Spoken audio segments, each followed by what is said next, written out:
Well, hello and welcome to another episode of EKU Online's eCast series.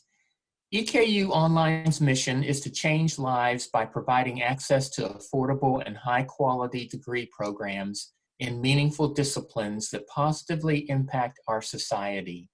We thank you for joining us today. Our guest is Dr. Lisa Day, Associate Professor in the Department of English and Director of Appalachian Studies and Women and Gender Studies here at EKU. Dr. Day received her MA and BA from Western Kentucky University and her PhD in American and Multi-Ethnic Literature from Southern Illinois University at Carbondale. She has edited and published extensively, and her scholarship has appeared in numerous publications. Welcome, Dr. Day. Thank you, Steve. I really appreciate your interviewing me today. Well, Dr. Day, although you are an associate professor of English, you are now a faculty member in the Department of Anthropology, Sociology, and Social Work, where Appalachian Studies and Women and Gender Studies is housed. Would you take a moment and tell us about these disciplines and their importance here at EKU? Sure. So my position has had me bouncing around a little bit for the past few years, but I'm very happy to be in the Department of Anthropology, Sociology, and Social Work now. I think it's a perfect home for WGS and APP. So Women and Gender Studies has been around at the university for over 20 years. The program started in '97, I believe, and it's been going strong. Dr. Sarah Ziegler, who is the Dean of the College of Letters, Arts, and Social Sciences, was the second director of Women and Gender Studies. So we've got a strong legacy of pretty powerful leaders of the program, and I'm honored to follow in that path. I've been the director of that program since 2011, and with Appalachian Studies, I've been in the director's office just 3 years now, but I feel as strongly about it and feel more strongly about it every day, I think, as the semester goes on and as the years go on. So Appalachian Studies started a few years after Women and Gender Studies. So both of those programs have been just blocks of the university that have been stable and very popular among our students, especially when they take general education courses, as well as when they add a minor or a certificate in either one of those programs. I think both of them offer perspectives of diversity and inclusion that the students can't find anywhere else on campus. And hopefully the students come away from those classes with an idea not only of their own identity as well as intersectionality and a strong sense of fairness and equity, as well as all of the things they discover about their own identities. Thank you. Well, this semester you're teaching 2 courses in Women and Gender Studies. And ultimately, what is it you want your students to walk away with after having taken these courses? Wow, so this semester is pretty interesting, and I really love the way my classes are arranged because I'm teaching an intro class in Women and Gender Studies, and I'm teaching the capstone class of Women and Gender Studies. So I've got both bookends of the program, and it's always exciting to me to meet these introductory students where they are. And many times students are first-year students in that program, in that class, but I've got a few seniors in the class. So it's a really nice mix of students. And then I've got my capstone class on Tuesdays and Thursdays, whereas the intro class is on Monday and Wednesday.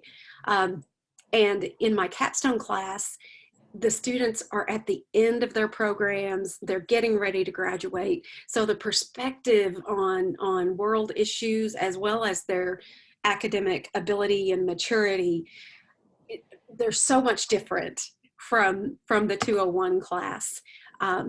But hopefully by the end of the semester, each of those classes will come away knowing that they have worked hard, knowing that they have read some of the best material out there in the discipline, knowing that they have written and communicated their ideas and their analyses of the materials in a way that they can be proud of, and hopefully knowing that they have strong information and a strong foundation in women and gender studies and all that it encompasses, not only in gender and not only about women, but about all genders, as well as about sexuality, gender identity, and the full spectrum of identity in those areas. Oh, very good. Well, sadly, Justice Ruth Bader Ginsburg recently passed away, and she was certainly a champion for women's rights. Can you speak on how you see her legacy playing out in the future? Sure. Wow, what a loss. Tremendous loss. And Ruth Bader Ginsburg had become quite a celebrity in addition to her powerful role on the Supreme Court and in our government. I can't imagine working until I'm 87 years old on such an important level of our entire culture. And I think her legacy is going to be multiple.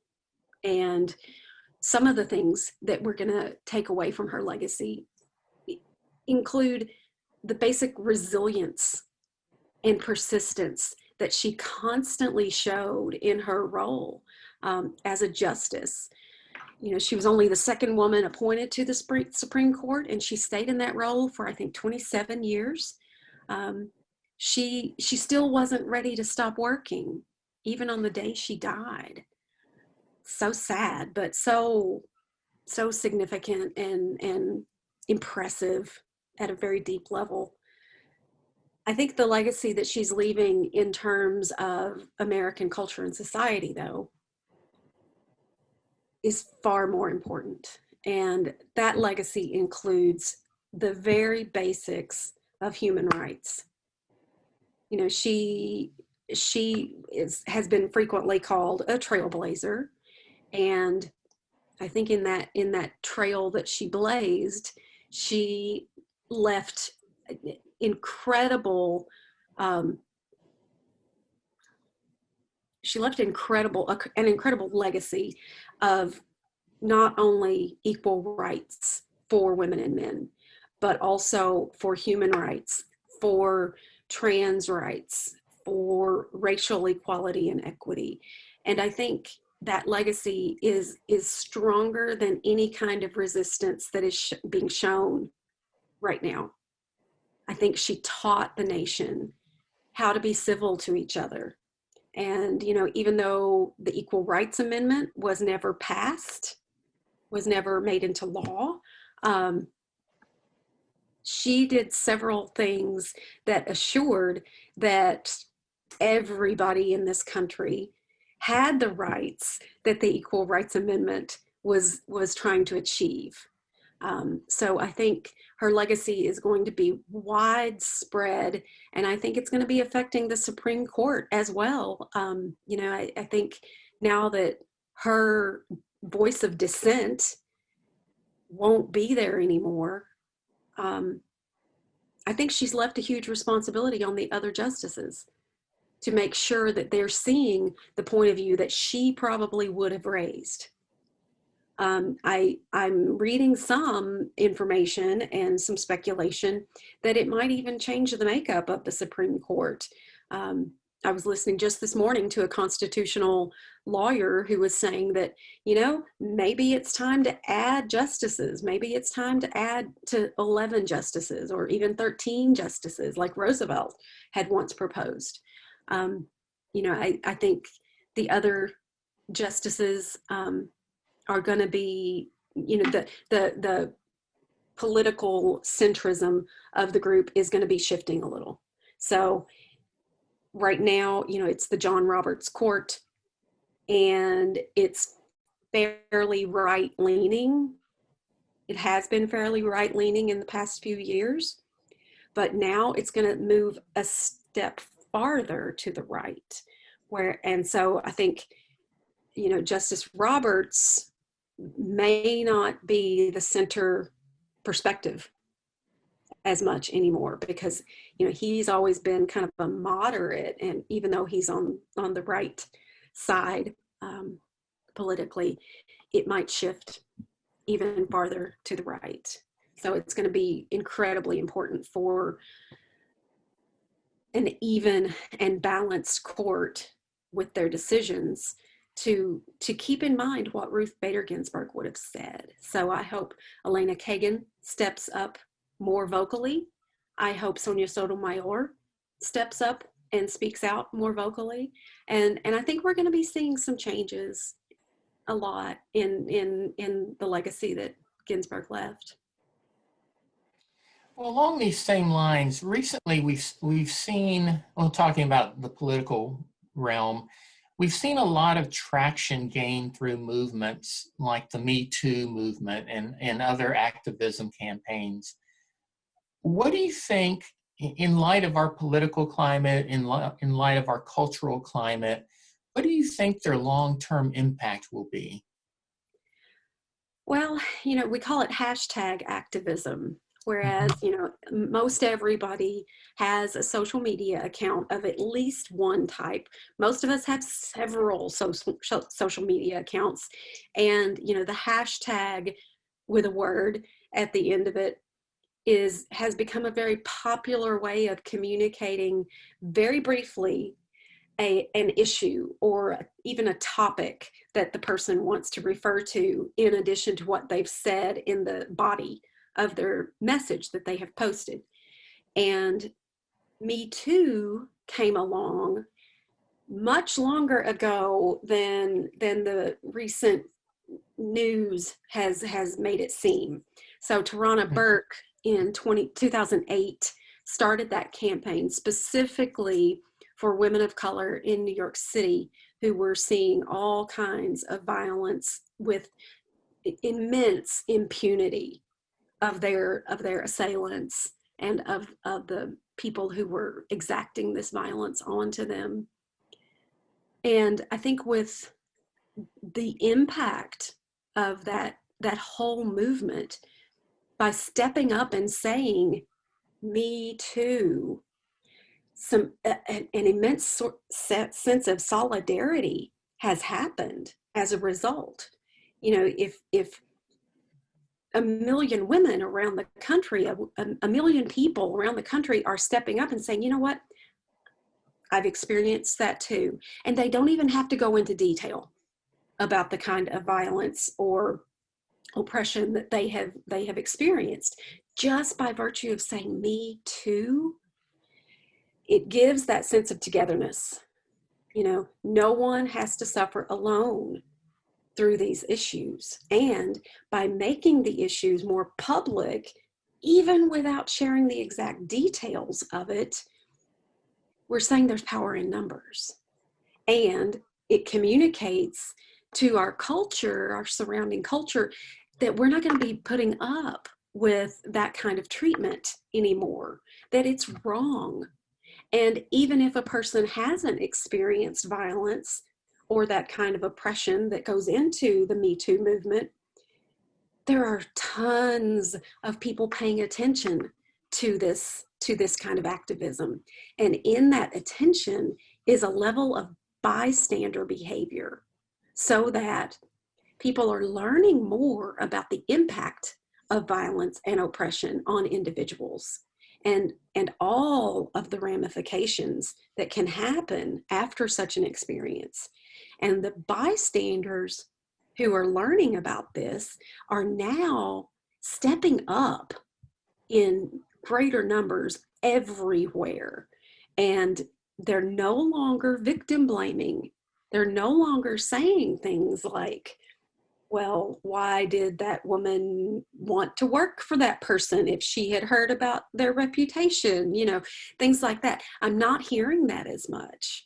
I'm hearing more about, let's fix things so that this doesn't happen anymore. let's change this so that the future women and men and all genders who enter this kind of situation in a workplace, in a school, in a government office, where at whatever institution you can think of, anybody who enters that institution after someone has expressed an experience of violence can know that other people around them will support them, and that they have a precedent with someone who has already come and gone, who has said for them, violence is wrong. We're not going to put up with violence anymore. And it's time for the impunity to stop. And I think the kind of ramifications on the part of the assailant or the perpetrator is that no one wants to be pointed at like that. And it's this level of accountability in our culture that we haven't seen before. And if it's on the internet, it goes viral like that. And people can put two and two together in terms of who these people are, especially if the survivors don't want to name the person who exacted that kind of treatment. So there's a level of accountability and responsibility and awareness that those of us in the violence prevention movement have been thirsty for many, many years. And I think it's happening. And I think the culture is changing. Well, I want to shift gears here a little bit, Dr. Day, and I would like to talk to you about Appalachian studies. There's a stereotypical view of those who live in that region of the United States. And unfortunately, extreme poverty seems to be the most prevalent. In this discipline, what does a student learn that may challenge this stereotype? Oh my goodness, all the things they learn that will challenge that stereotype is my answer in the short form. I think the major lesson that they gain from our app classes is that Appalachia is not monolithic. Appalachia doesn't have one identity. Appalachia does not have one mentality or one condition. It's as varied as the people are varied. And, we frequently see stereotypes and essentialist treatment of Appalachian people in the media. And, I've always said in all of my classes that I've taught that the Appalachian character in media is often made fun of and stereotyped and treated with this really negative view. And I'm seeing that change as people are realizing that no region of this country is monolithic. No ethnic group or population has one identity. They don't share one identity. There's so many groups within Appalachia, for example. Sure, there is the impoverished group, but there's also artists everywhere, and I define art as very broad. And I'm talking about the quilt makers, the folks who paint their hand saws that they've used over the years or that they've inherited from a grandparent, the musicians who can make music out of anything, it seems, the literature. The literature is so incredibly impactful and powerful in its themes as well as in its character, and one of the two groups within Appalachia that have been seeing a whole lot more attention throughout the region as well as throughout the country is the Appalachian poets and writers. Frank X. Walker out of Lexington and a native of Danville started that group with Nikki Finney and some other folks. And the Appalachian people are finally recognizing, we're a part of this region. We are not outsiders in this region. We have contributed to this region, and we're hoping that the outer cultures recognize that contribution. And I think that's happening quite a bit. The other group that I'm seeing become more vocal and more participative is the LGBTQ group, the population within Appalachia. A lot of people assume that being queer in Appalachia is going to be a reason to leave. Sure, that's true just about anywhere. But what we're seeing in this region is that a lot of LGBTQ individuals are staying in their home environments in Appalachia and creating a different space around themselves and a community that they can invite others into who are like them, as well as the allies and the co-conspirators, as we say. So Appalachia is not just one mentality. It is not just one, distinct community. It is diverse. It is a wealth of experience and art. And I think it's going to be changing, along with all these other things that I've said are changing. Well, what do you see happening? You're talking about change there. What do you see happening in this region in the next decade or so? I mean, one of the problems is economic growth, the lack of jobs, and really the region's infrastructure needs a lot of strengthening. Mm-hmm. Do you think these things will be happening soon or in the next decade? Simply, yes. Okay. We have a scholar at EKU, Dr. James Maples, who is a sociologist, and he is from West Virginia. And Tennessee, excuse me, not West Virginia, oops, Tennessee. And his research of the past 5 or so years has been focused on outdoor recreation. And what he has found through some longitudinal work is that the profit margin from outdoor recreation has now surpassed that of coal. Wow. Right. Exactly. So he's the one doing that research, and he's right here at EKU. And I think he represents that future that Appalachia is becoming already. I think coal is a thing of the past. Coal jobs are a thing of the past. That doesn't mean it can't show up in our literature and in our art and in our great history and genealogy, but that is a part of Appalachia that is now being relegated to the past, as a tradition rather than an ongoing occupation and industry. And the things that are replacing it are the outdoor recreation possibilities. Everywhere in Appalachia is worthy of visiting because of the massive beauty of the area, as well as all of the opportunities for hiking and for rappelling and rock climbing and things like that. So the areas in Appalachia that have the great natural resources like the mountains and these wonderful cliff formations and even some areas with caving,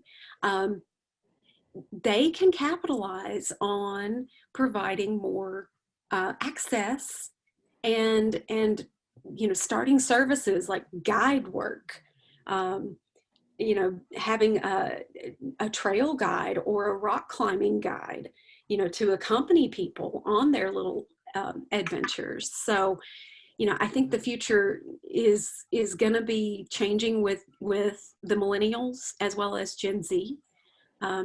James Maples, I think, would be considered a millennial. And he's pointing out all of these opportunities, and I think a lot of people along his generation are effecting these changes, and Gen Z is following right behind them, eager to continue that path and not interested whatsoever in trying to revive coal. They still want to listen to their grandparents' stories, and they still want to somehow preserve parts of their immediate environment that used to involve coal. But they're interested in making a home and making it vital for their families. So I think we've got a bright future. Well, Dr. Day, you have such an interesting background with your expertise is varied among several different disciplines. And I'd like to talk to you for just a few minutes about English, because I know that was your initial start as an English professor. This is a fairly straightforward question, I think, but yet I think a little bit of a challenging one. And is that, and this is it, is reading a lost art? And if so, how do we revive it? Well, again, short answer, no, it is not a lost art. Good. You know, we've got to look at things from different perspectives sometimes. Sure, the written word may not always be on a physical page anymore, but people are still reading. I think of the example just of my own father. He, about 4 or so years ago, bought his first iPhone. He had had flip phones in the past, and he reads constantly on that iPhone now. And I love seeing him engaging with news stories as well as blogs and things like that. He was not a reader before. I got all of my reading interests from my mother and from my sister and my other family members, and my teachers, of course. But my dad was not a reader. And, I think that's happening, on a widespread level. I think people are gravitating toward more digital forms of literacy. And we've got to expand that idea of what literacy means. It doesn't just mean the ability to engage with words on a page. It's the ability to see the narratives that exist in all of our digital rhetoric, not just on long sprawling blogs and things like that, but also in just the gaming that people are doing. There is a narrative storyline in most of those now, and I think we've got to embrace the new literacies, and I think it's happening. The English department here at EKU is wonderful, and it's got some, oh my goodness, massive intellect in it still. And maybe that happened after I left, but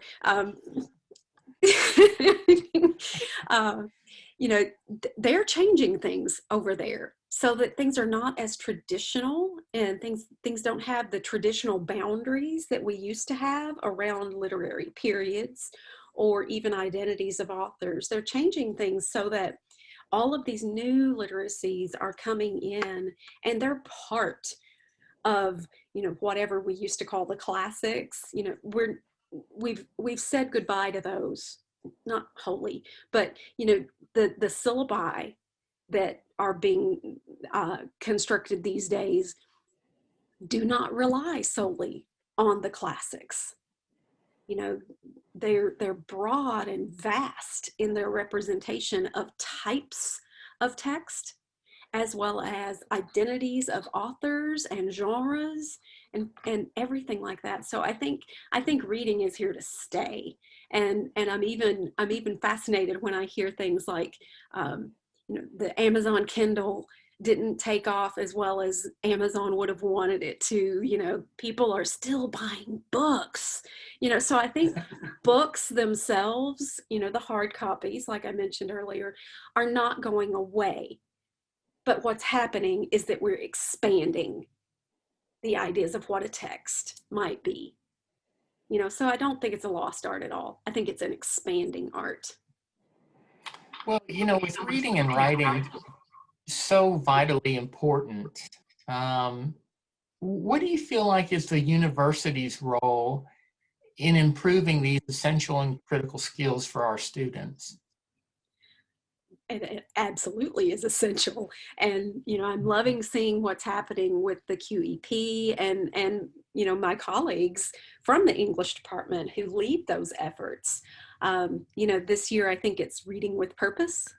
And I think each instructor throughout the university has a responsibility to include reading in their classes, and not just reading assignments to fill up the syllabus, but to engage the students and to spark a lively discussion and questions, and even, to bring up Ruth Bader Ginsburg again, even dissenting points of view.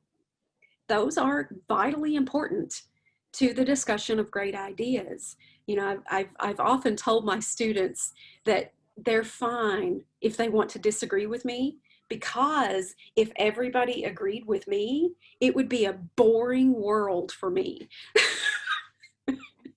So I think we have to have reading in every single class, hopefully writing in every single class too, so that students are seeing what others are saying, and they're entering this conversation about the great ideas and about the various disciplines that EKU offers students to study. I think EKU is doing the work that our students need to see in terms of expanding their writing and reading. Well, let's talk a little bit about teaching online. You've talked about reading online and that modality, but about teaching online, what do you enjoy about that mode of education? Wow. So I admit that I've been one of those who's been reluctant to teach online.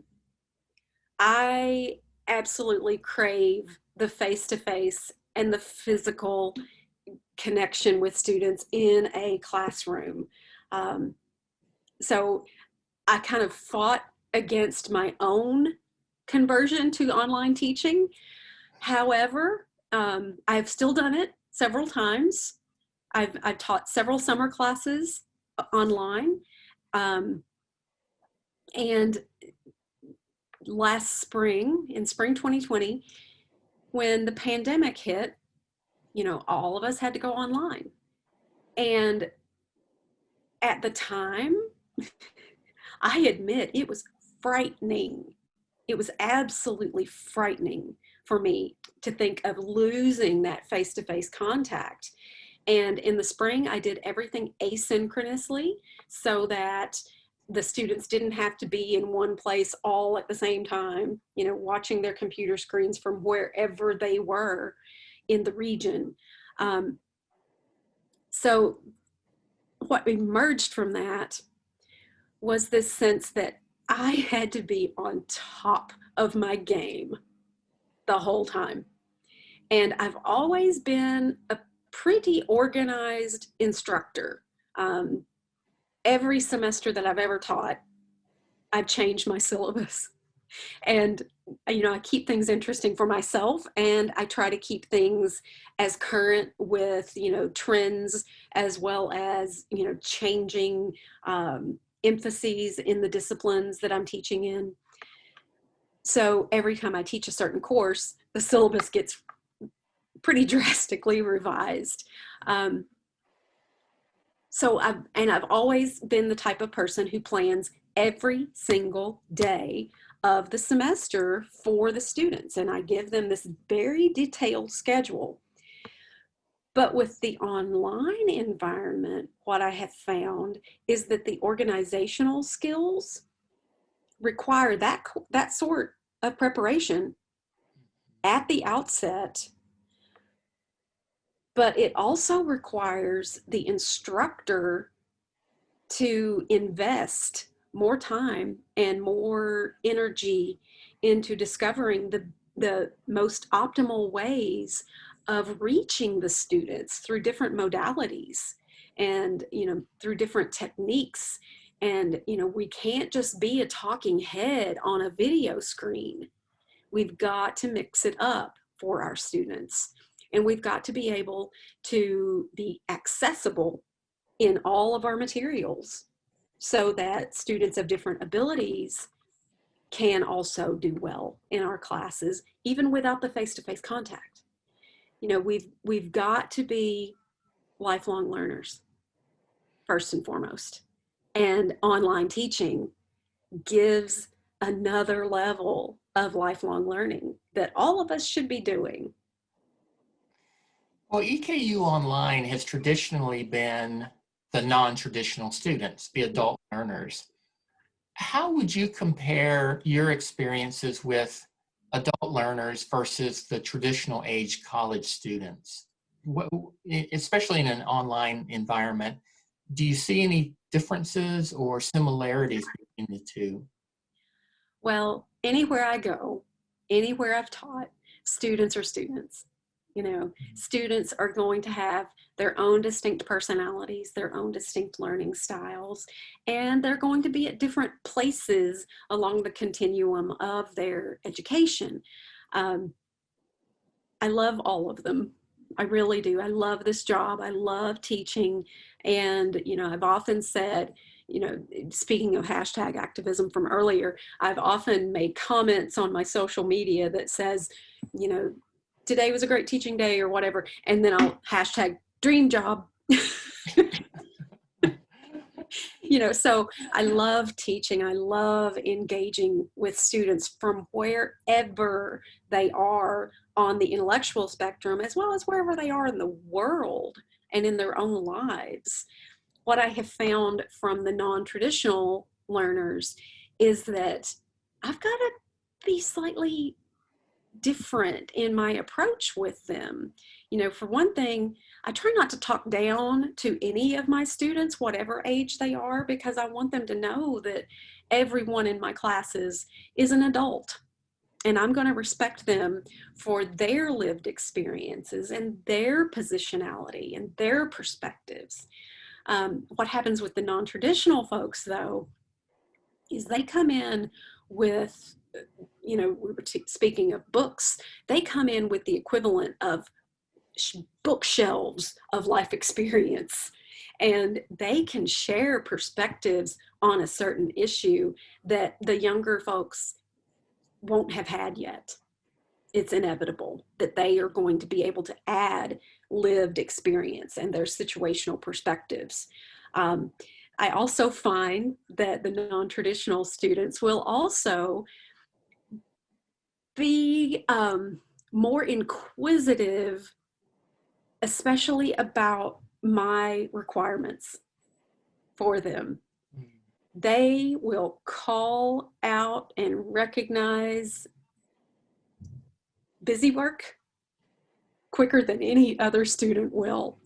And it's interesting to me when that happens, and it does happen, because what I realize is that if they think it's busy work, then I need to change that assignment.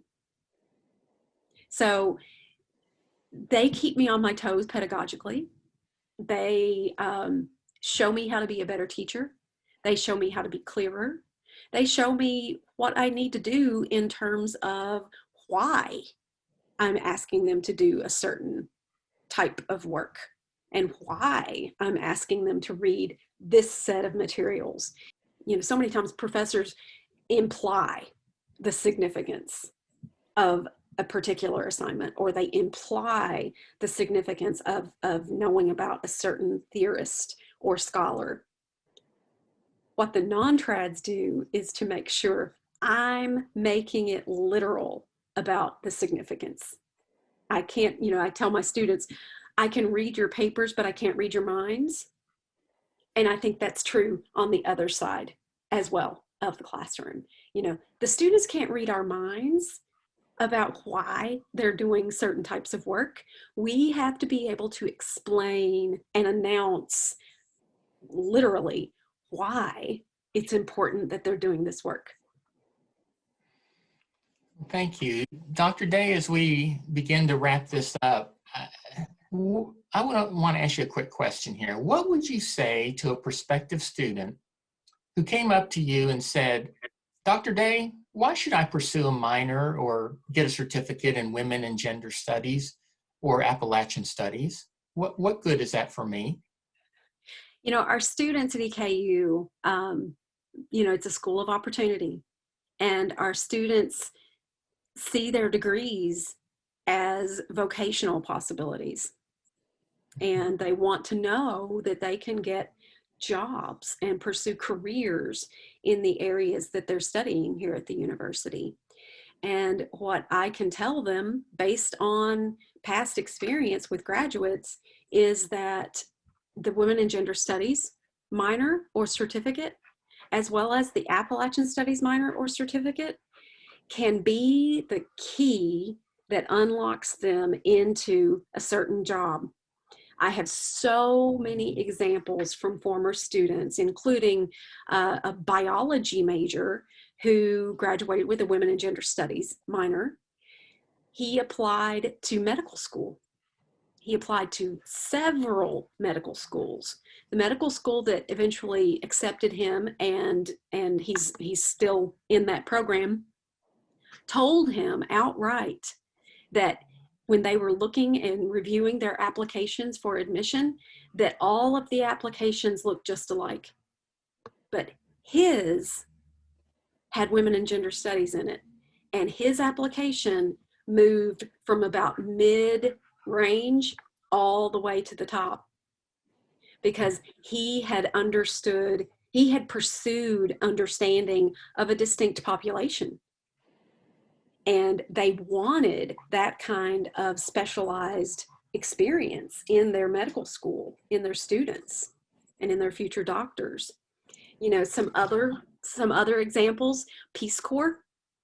I've had 2 students in the past few years who were able to get accepted into the Peace Corps because of their Women and Gender Studies minor, because it gave them a distinct perspective that the other applicants just didn't have.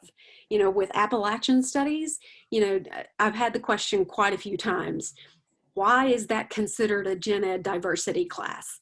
And every time I answer, students don't realize that they are a diverse population. They don't realize sometimes that Appalachia is its own regional and ethnic identity. So when students are able to dive into their own identities, whether that's Appalachian or whether that's gender identity or sexuality, they are able to understand themselves as well as many others on a level that they would not have known if they hadn't gone through this course track.